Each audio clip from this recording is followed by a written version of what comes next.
Night சுட்ட இட்லி மிஞ்சி போச்சுன்னா அதை வேஸ்ட்டு பண்ணிடாதீங்க. இந்த மாதிரி செஞ்சு சாப்பிடுங்க. குழந்தைங்கள்லேருந்து பெரியவங்க வரையும் நல்லா என்ஜாய் பண்ணி விருப்பப்பட்டு சாப்பிடுவாங்க. வாங்க ஃப்ரெண்ட்ஸ், இது எப்படி பண்ணுறதுன்னு பார்க்கலாம். அதுக்கு ஒரு கடாய் எடுத்து வச்சுக்கோங்க.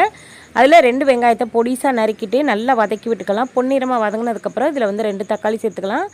இது கூடவே 2 பச்சை மிளகாயை குறுக நறுக்கிட்டு சேர்த்துக்கோங்க. 1/2 டீஸ்பூன் அளவுக்கு உப்பு போட்டுக்கலாம். இதில் வந்து மஞ்சத்தூள், மிளகாத்தூள், கொஞ்சமாக கரம் மசாலா சேர்த்துக்கோங்க. நல்லா டேஸ்ட் நல்லாயிருக்கும்.